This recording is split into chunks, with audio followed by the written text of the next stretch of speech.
Um, we are continuing on in our study of the Gospel according to Matthew, and find ourselves on chapter 16, beginning that chapter. Now, we have just regarded the last couple of chapters here, how Jesus, hesitantly at first, but then expanding considerably, is extending his ministry to include the Gentiles. The Canaanite woman whose daughter was demon-possessed, he took care of. And then just right after that, you find him healing really masses of Gentile people and feeding 4,000 of them, just like he fed the 5,000 Jewish people the chapter preceding that. We considered how Jesus seems to be, what he seems to be doing here is showing the disciples, or teaching them, what kind of people Israel was supposed to have been. They were a chosen people. They were exclusive.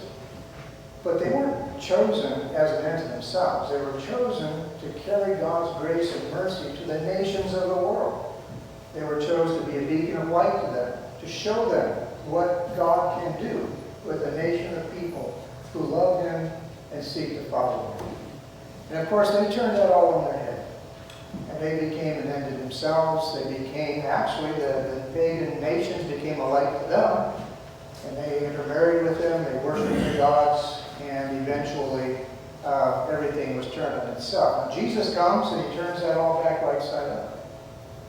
And a lot of the common people seem to like it, but I tell you, he really incurs some hostility from the leadership. And he is getting to that point now where he knows they're out to get him. And which really brings us to the passage today. He, again, as he did a few chapters earlier, confronts the Jewish leadership about his ministry. And we'll talk about that today. But he's beginning to incur real hostility from people who can really do him harm. Okay. So I'll read from chapter 16, just the first 4 verses. It says, "Then the Pharisees and Sadducees came and testing him asked that he would show them a sign from heaven. He answered and said to them, when it is evening, you say it will be fair weather, for the sky is red. And in the morning it will be foul weather today, for the sky is red and threatening. Hypocrites, you know how to discern the face of the sky. You cannot discern the signs of the times. A wicked and adulterous generation seeks after a sign, and no sign shall be given to it, except the sign of the prophet Jonah." And he left them. Pray together. Our Father in God, we have read your word, and we pray that your Spirit might come upon us and make us receptive to its meaning, to understand it, and to apply it to each and every individual here today. We rely upon you for this and seek it in Christ's name. So, we have this group of Pharisees and Sadducees came, it says, and testing him, asked him for a sign from heaven. Now, this is a very unusual group of people, the Pharisees and the Sadducees, coming together. It would be kind of like the communists and the freedom-loving people of the world coming together to fight against Hitler. That's what happened in World War II. Or like real renegade, radical Democrats and radical Republicans gathering together jointly to confront the common enemy. Okay. These two groups were natural enemies, although they served, importantly, the same God. Usually you'll have scribes and Pharisees together. Scribes are more like lawyers, but they're within the same tradition. Pharisees, Pharisees and the Sadducees were two groups of Jewish people. They're both in leadership primarily. The Pharisees were more like middle-class types people, like all of us here.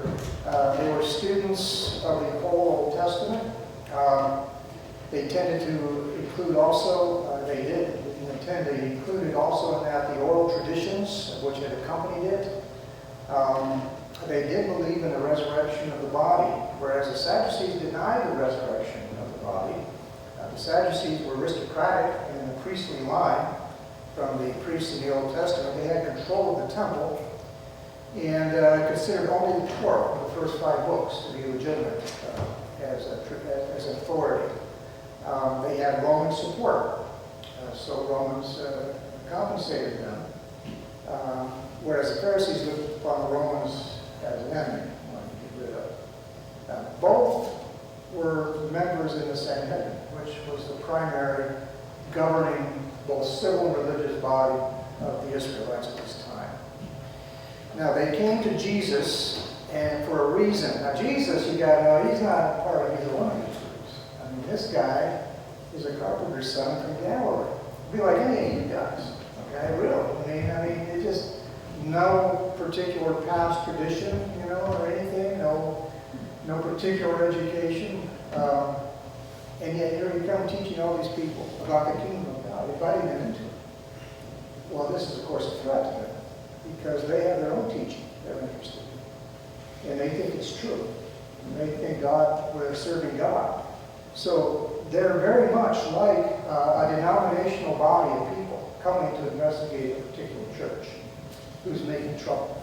Okay. And that happens, of course. As we all know. That does happen. But the point is, they were not trying to be enemies of God. They were trying to serve God. They thought this guy needed to be stopped because he was giving false teaching. Now, so they came and asked him for a test. Now, you really think they wanted him to perform this miracle to convince them that he was going to be the Messiah? Now, if you're anything about it, that's not their mentality. Unlike, for example, Nicodemus. Now, Nicodemus did come to Christ secretly because he was interested in what he was teaching and really did think that maybe he had something that he needed to hear. And he did hear it, and he did become a disciple of Christ. So there were Pharisees who were disciples of Christ, but as a class of people, they were not, and they saw him as a real troublemaker. So they came to try to put a stop to this because he was getting quite followed. So they asked for a sign from heaven. Same request earlier that the scribes and Pharisees had made, and Jesus pretty much gives the same response as he did to them. Again, why did they ask for a sign? Well, again, I think what they're trying to do is call out this imposter deception. They're going to try to publicly shame him and hold him up for ridicule. These people are so sure that Jesus was not who he said he was. I'm pretty sure that they would have interpreted any sign he gave them, even a resurrection of the dead, as coming from Satan. I really think so. And you can remember the parable that Jesus gave of the rich man and Lazarus, who, the rich man persecuted Lazarus and he died. Lazarus was in a good place, and the rich man in a bad place, and he was thirsty, and he said, go send Lazarus to warn these people. And Abraham said, well, they had their shot. Even if he goes and is raised from the dead, they're not going to pay attention because they don't want to pay attention. They have no interest in it, which seems to be the condition of these people here. It's like they're so convinced that they have the truth here. And remember, they were educated in it. This is a long line, not just a new idea. It goes back for generations and generations. So you ought to really sympathize with them a bit here. Because we do the same thing when we encounter new teaching or somebody that we don't think has the right credentials. We tend to do the same thing. But it's like, I told you the story before, the man who thought he was dead. You heard that story.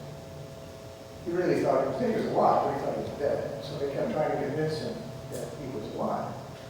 And finally, the counselor says to him, living men bleed and dead men don't. So, okay, I can get along with that, I can agree with that. Dead men don't bleed. So the guy pricks his finger and blood comes out. And the guy in amazement looks at his finger and says, I guess dead men do bleed. You can't convince somebody who really does not want to be convinced. That's, I think, the point, underlying the point here. It's an interesting question.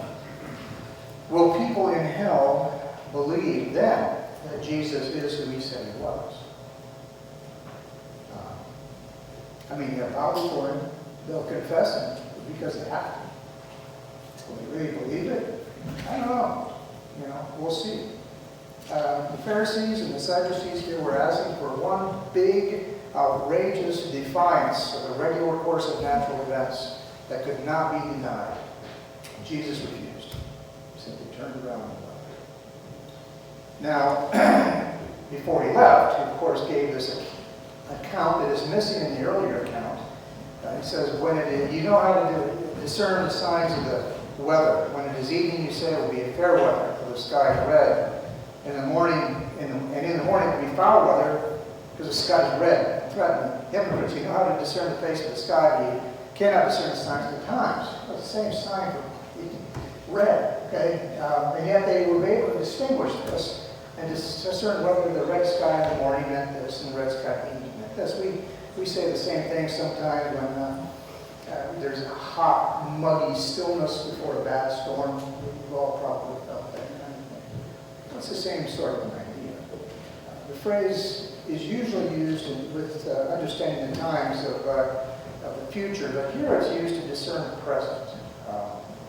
And I think what Jesus is saying here is these Pharisees and Sadducees had been immersed, literally immersed in signs and testimony that Jesus was who he said he was, the Messiah, and that the kingdom was now available. And they had the scriptural prophecies, they had the miracles he was performing, the power of his teaching, which was incredible, because it did not rely upon any external authority except for himself.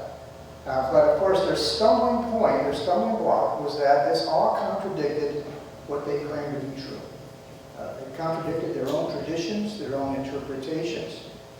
They did not hate the Bible. They thought they understood the Bible. And they thought Jesus was misinterpreting it. So you see how this all worked out. Again, we need to be careful ourselves that we don't end up with the same problem. The reason this is a problem is not because people get incorrect interpretations. We all have. It's because of pride, fear, and loss of control. That's what it is. That's the temptation. Jesus' signs and wonders were indicators of the true nature of God. Notice how his miracles weren't of the sort that he was really asking for, these people were asking for. He fed people miraculously, but he fed them. He healed them. He delivered demon-possessed people from demons. He was serving people with his miraculous activity. It's a totally different kind. It was not a power show at all. He was not making a big display of himself. God, I think in all this, teaches us that he gives people space to reject him. He just does. Even with Adam and Eve. There's a necessity in the scriptures that if you want to find God, you've got to want to find him. It says seeking him. Usually, this is how it puts it. You have to seek God in order to find him. If you do seek him, he'll disclose himself to you. He will. They did not want to believe because they loved their own religious systems, which they had produced, more than they loved God, was the bottom line. Now, people always tend to believe what they love more than what might be true. Okay? The question is, how do you achieve what you love? That, I would submit, requires a miracle. So Jesus refuses. He says, a wicked and adulterous generation seeks after a sign. No sign shall be given it except the sign of the prophet Jonah. And he left them and departed. Again, a similar response to the earlier one. He says, no sign will be given it. And he says, except for the sign of Jonah. That's how Jesus did things. Kind of led them along and then all of a sudden slapped them. And Jonah, the sign from Jonah, is again, he explains it much better in the earlier account, where he talks about how he's going to be 3 days in the earth and rise again. So like Jonah was swallowed by this great fish, and spewed him out of dry land. This is what he's saying will be the sign. And he doesn't explain it at all, but it did have to do with him dying and rising again. And quite frankly, for the sake of the very people who were trying to condemn him now. So he was doing the opposite. He says, a wicked and adulterous generation are those who love their own comfort, their own power more than truth and reality. They don't want to change, too much work to change. Pharisees, and this brings me, I was going to discuss a little bit about this whole thing, closed-minded and open-minded. Some of you get very involved. And I wonder, have anybody accused someone of being closed-minded? It's usually someone you disagree with. Hardly ever anybody agree with. Or open-minded, They're what you call banner terms. You know what banner terms are? They're terms used to elicit emotional response. They really have very little to do with communicating anything substantive. And you can define them any way you want. And you can define them so that everybody agrees with you. Or you can define them the opposite. To be minded, you got to know what being minded is first. To be minded is to be focused. Being conscious of something. Most of the time, by the way, you're not minded at all. You're just flowing along with life. On a routine basis, just automatically reacting to certain things. Because that's how you taught yourself to do it. But there are occasions when you are focused, like you should be right now. You should all be minded about what I'm saying. What I'm trying to say. Now, closed-minded doesn't sound good. It's a negative term. Okay? So usually it's used for your enemy here. To be closed-minded is your interpretations are a product. And this, we are all closed-minded in this regard. Okay? In this sense, your interpretations of things are a product of all of your past experience and your past learning. So the Pharisees were very closed-minded here. They didn't think they were closed-minded. Okay? They rather were guilty of an overestimation of their own ability. Okay? Or they were too lazy to test themselves. Like Jesus was this hit from Galilee. There's no reason to pay any attention to them except he's got this following, so we need to put a stop to it. It just doesn't fit. The character traits are pride, overconfidence, confusion of truth with the conveyor of truth.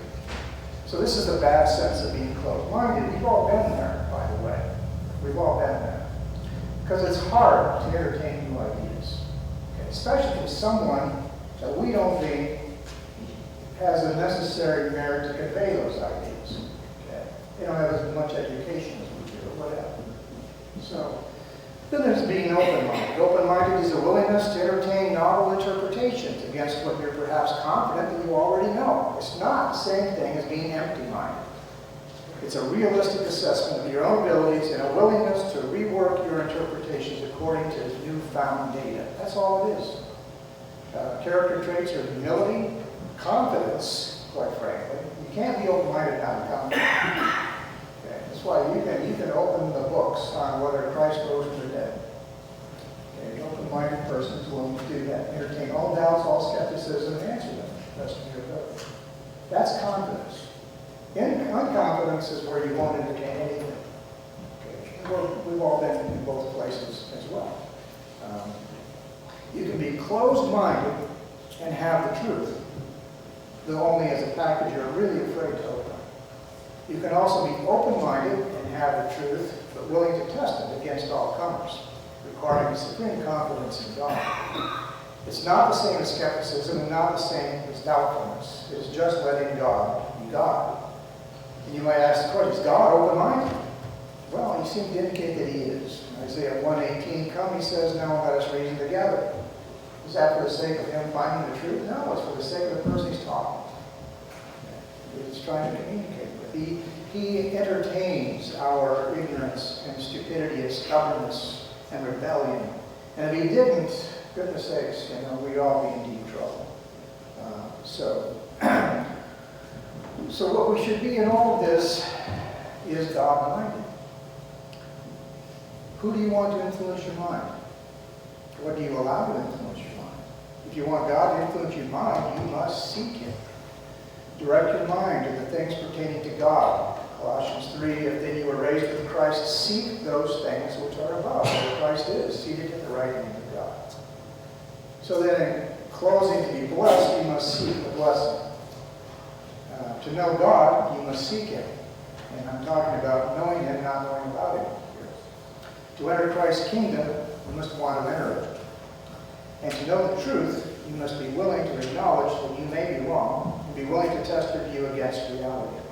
To have the mind of God is simply not to be afraid. Okay. Now, in applying this, again, this is gets a little personal here, but this is my application of all of this idea of being controlled more by our fears than by God. And I'm thinking about our current societal meltdown over this perceived threat of the coronavirus. Okay, that's what you're all thinking about anyway. Okay. You've been thinking about it for a month. Okay. Can't turn on the TV without thinking about it. All right. So I would say that this past month, I have witnessed things I never imagined I would have witnessed ever in my life in America. I never thought there would be a time when, for the sake of the sickness, a civil official would close churches. Okay? Good reason or not, they don't have the authority to do that. Okay? I watched a people like me at the level both of leadership and the common person who prided themselves in their freedom and bravery be overwhelmed by fear and restricted themselves to things they wouldn't have dreamt of restricting themselves to just a day before. Okay? As our knowledge of this virus has increased, and it has, and demonstrated the errors of our current strategies, many of our leaders have largely doubled down now in their efforts to exercise forced control over their people. This is not Iowa, by the way. We have a sane governor, okay? But many of these states do not. Okay? Why do our civil governments persist in disproven strategies, even to the point of outright petty tyranny? We've all seen videos of these things. Okay? Why do people persist in paying attention to obviously blatant propaganda?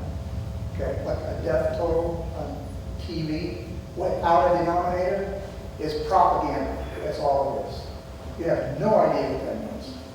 Okay. Why are people afraid to go back to work, even when government frees them to do so? Why the paranoia to be in the presence of an infected person who carries a virus that, for the vast majority of people, carry no symptoms? Okay, especially young people. Okay, I'm in danger. Okay, it's one of the things I have to remind myself of, because I've always talked about the elderly. And now I am the elderly. It's just a wonderful why all the closed-mindedness in seeking to protect ourselves from this largely imagined threat? We are all being governed by fear. We don't know, so we've evolved into survival mode, crossed wills on a world scale. And this is just the whole world here, not even just America. The government's fear is that they will lose their authority, their respect, and their election. Why are they worried about their authority? Because their mind is not set upon God. Okay. What we see happening today with all of the petty, low-level tyranny can only happen outside of Christ's kingdom. It can't happen inside. Our society is so closed-minded about submitting to God's public authority that they will pay the price of societal and economic collapse if that is what it means to be free from His control. Nobody will want to get out of hell if it means submission to God. It's already there. What we are experiencing is what happens when a world rejects God and finds themselves having to take His place. Why are we so afraid of a virus that, yes, may kill us, but with no greater chance than the common flu? 6 feet apart for a year and a half, some have said, until a vaccine that may never come? This is insanity, folks. I mean, really insanity. You don't need a conspiracy theory to call insane insane. This is insane. Really insane. Yet we know people who are suckered into it, who actually are too afraid to think outside the box. This is societal insanity. If you are in Christ's kingdom, you have already died. You've already died in Christ. Historically, the Church of Jesus has never fought disease by closing her doors, but rather by seeking out those who suffer in order to aid and assist them in their distress, regardless of whether they get infected themselves. This is how you react to the virus. I believe that God is graciously allowing us to witness firsthand what happens when a society faces a perceived crisis on its own, apart from God. Eventually, all moral and religious truth ceases to exist as publicly significant, and we are left with nothing but power. Freedom cannot exist apart from public submission to God. We are a very poor substitute for Him. America has falsely interpreted her understanding of the separation of church and state to mean the separation of God and state, and is now paying the consequences. Now is probably not the time for revolution, even a righteous one. Now is certainly not the time to defend a false authority, as if society's very survival rested upon some governor being the boss. Now is the time for serious revival, to seek God in His gracious, loving, and powerful presence. We as Christians now have an opportunity to reflect what it means to live in God's kingdom, while in the context of a very threatening pandemic, economic collapse, and government tyranny. We may not all agree on what that means in an active sense, and we need to think very deeply about these things. But whatever it is, it will be without fear. The American War for Independence did not happen in a vacuum. It was preceded by the First Great Awakening, where the hearts of many were turned back to God, who alone can give the assurance required for living a zestful and full life in very dangerous and wicked world, and powerful. The first step in resolving this quagmire of self-imposed social and economic insanity is to get back to Him. Imagine a world where our governments, media, and people were living in His presence. That is not the world we are in right now, but it is the world Christ invites us to enter. And you don't have to wait for an election to confirm Him as leader, because He already is. You just have to open our eyes. Father God, we thank You for Your love for us. We thank You for Your patience with us. And we do pray now, Lord God, that You would come upon us in power, not just us, but our fellows around the world, in this country, in the state. Just grant them more than wisdom. Grant them the courage to stand on the truth and to not be afraid, because You are the truth. And there is no greater, and there is no wiser, and there is no one with a greater love than You have for us. So we would entrust ourselves to You completely. Teach us, guide us, direct us, and grant us Your courage. In Jesus' name.